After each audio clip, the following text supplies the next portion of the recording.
There's a story unfolding in the world of technology that sounds almost like a geopolitical thriller.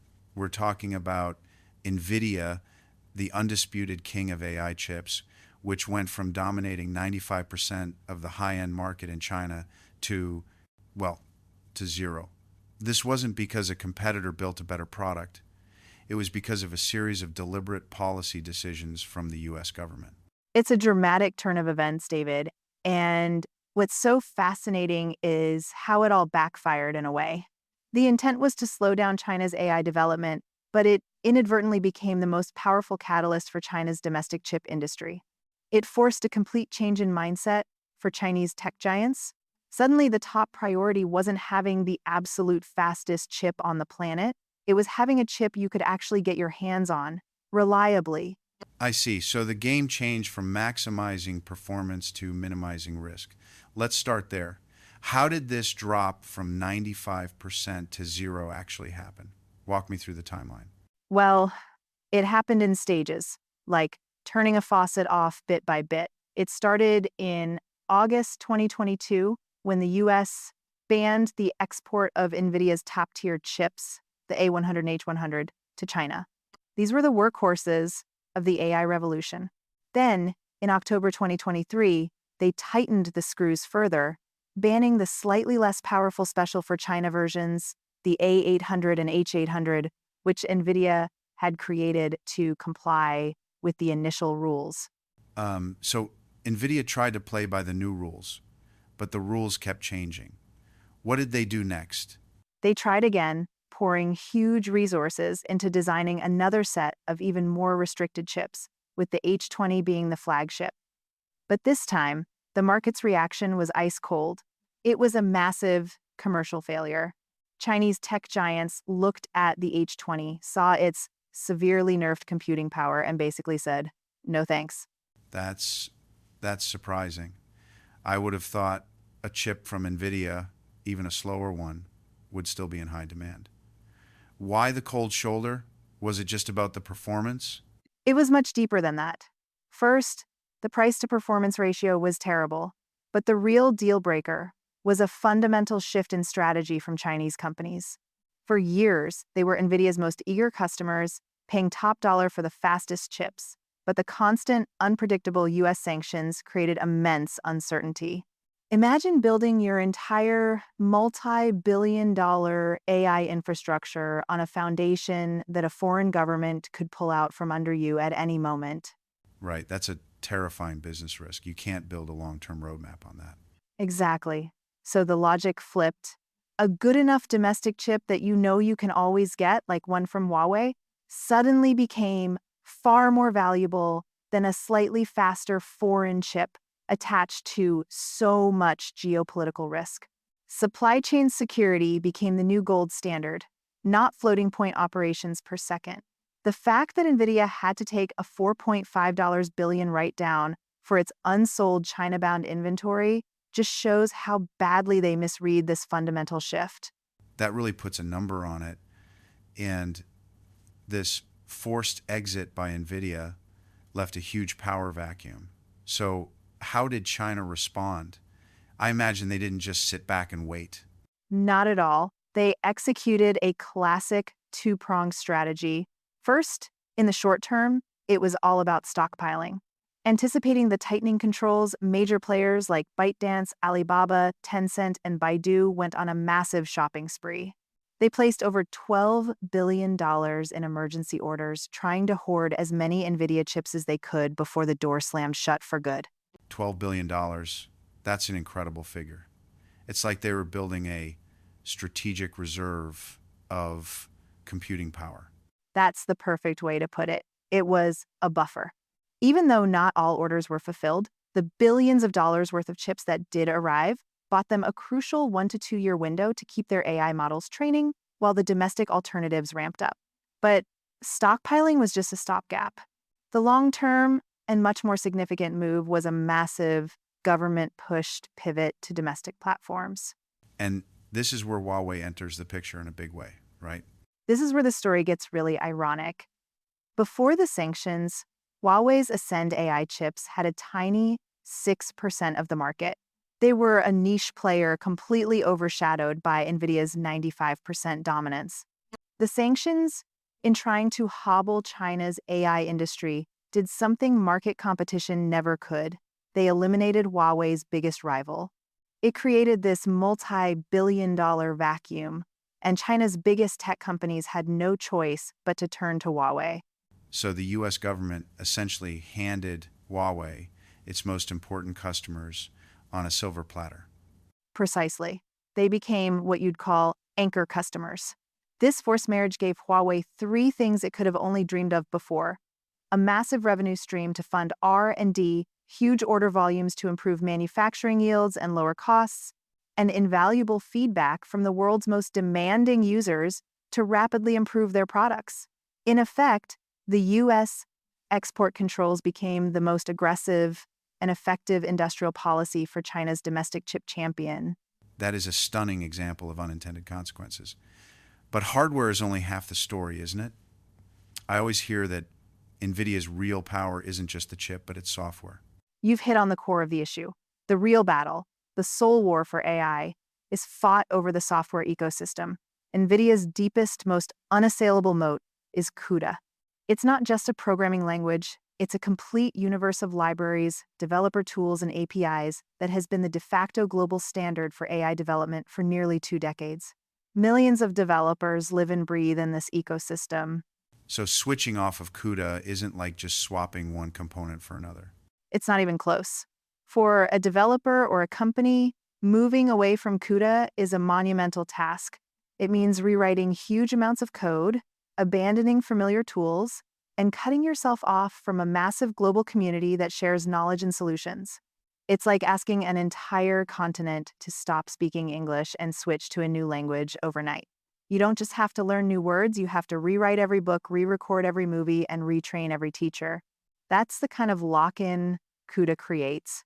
So how on earth does Huawei even begin to compete with that? You can't just build a new CUDA overnight. They can't, so they're not trying to. They're taking a completely different and very clever approach. They've built a software stack with 2 layers. CAN at the bottom, which is the foundation that talks to their Ascend hardware, and MindSpore on top, which is the framework for building AI models, similar to TensorFlow or PyTorch. But here's the key move. They've made the core CAN ecosystem completely open source. So instead of building a walled garden like NVIDIA, they're trying to build a public park and inviting everyone to help plant the trees. That's a great analogy. They're trying to rally the entire country, developers, universities, and other companies to build this alternative standard together. But it's an uphill battle. Early on, developers found the software to be buggy and poorly documented compared to the polished, mature CUDA ecosystem. Huawei has had to resort to babysitting services, literally embedding their own engineers with key clients to help them port their models over. That sounds expensive and difficult to scale. But what's the long-term vision here? The long-term vision is profound. This geopolitical isolation, combined with Huawei's open-source strategy, is creating what some are calling a software Berlin Wall. As Chinese universities start teaching CAN and MindSpore, and as tech giants build their infrastructure on it, you're creating a new generation of Chinese AI talent that thinks outside the CUDA box. Over the next decade, we could see 2 parallel, largely incompatible AI development worlds: the global CUDA ecosystem and a Chinese sphere built on CAN. Wow. So while China is building this parallel software universe, there are still some very real-world physical challenges. The software can't run on thin air. It needs chips, and making advanced chips requires a whole supply chain. Where are the weak spots? You're right. This is where the ambition meets the harsh reality of physics and global supply chains. China faces several critical choke points. The first is in chip design itself, with something called EDA, or electronic design automation software. This is the sophisticated software used to design every modern chip, and the market is completely dominated by 3 Western firms. Without their most advanced tools, you simply can't design the most advanced chips. And I'm guessing the other big one is manufacturing the chips. I've heard about the company ASML. Exactly. The high wall of manufacturing is the lithography machine, which is like a hyper-advanced projector that etches circuit patterns onto silicon wafers. The most advanced type, EUV or extreme ultraviolet lithography machines, are needed for anything at 7 nanometers and below, and they are made exclusively by one Dutch company, ASML, and they are banned from being sold to China. So, how is China making any advanced chips at all, like the ones for Huawei? They are using older DUV or deep ultraviolet machines and a very complex, expensive, and inefficient technique called multi-patterning. It's like trying to draw an incredibly fine line with a thick marker by going over the same spot multiple times with very precise stencils. It gets the job done, but it's slower, costs a lot more, and results in a much lower yield of usable chips. And beyond the big machines, there are also dependencies on things like high bandwidth memory, or HBM, which is dominated by Korean companies, and specialty chemicals like photoresist, which mostly come from Japan. It sounds like a puzzle where you're missing half the pieces. So, how is China addressing this? Just throwing money at the problem? It's more strategic than that. This is where their Big Fund 3 comes in. We're talking about a national investment fund worth a staggering $47.5 billion. But what's new is the strategy. The first two funds were like flood irrigation, they poured money into building more factories. Big Fund 3 is different, it's surgical. Its entire mission is to invest in and solve these specific choke points we just discussed: EDA software, lithography equipment, HBM, and advanced materials. So, they've realized it's not enough to build more houses. You have to learn how to make your own hammers, nails, and saws. That's the perfect summary. It's a much more mature, resilient strategy. They're no longer just chasing scale, they're systematically building a complete, autonomous industrial base from the ground up. So, let's look ahead. With all this in motion, the sanctions, the domestic pivot, the surgical investments, what does the future look like? What will China's AI capability be in, say, 2027? In the short to medium term, we're entering the era of good enough. China will likely be able to mass produce chips on par with NVIDIA's A100, which, let's remember, was the powerhouse that fueled the AI boom for years. This will be sufficient for most of their domestic AI needs. However, the performance gap with the absolute cutting-edge NVIDIA's H100 and its successors will likely persist or even widen, simply because the frontier is moving so fast. And longer term, towards 2030 and beyond? Long-term success depends entirely on whether those surgical investments from Big Fund 3 pay off. Can they break through on EDA and lithography? That's the trillion-dollar question. A likely scenario is they will have to get creative, relying on their strengths in advanced packaging. It's a post-Moore's law strategy where you can't make a single chip faster, so you package multiple good enough chips together very tightly to create a more powerful system. What does this all mean for the rest of the world? This splitting of the tech universe feels like it must have massive consequences. It does. The most significant one is the move toward a bifurcated global tech ecosystem. You'll have one sphere, led by the US, and its allies, with access to the absolute bleeding-edge technology from companies like ASML, TSMC, and NVIDIA. And you'll have a parallel Chinese sphere, focused on self-reliance, which might be a step or two behind in raw performance, but is completely independent. This has huge geopolitical ripple effects. For example, it could weaken the so-called silicon shield, the idea that Taiwan's dominance in chip-making protects it. If China no longer depends on Taiwan for its most critical chips, the strategic calculus in that region changes dramatically. So, Mia, as we wrap up, it feels like this story is a powerful lesson in unintended consequences. I think that's right. The U.S. export controls, designed to slow China down, have unintentionally accelerated the creation of an independent and resilient domestic AI ecosystem. It forced Chinese companies to shift their entire value system from pure performance to supply chain security.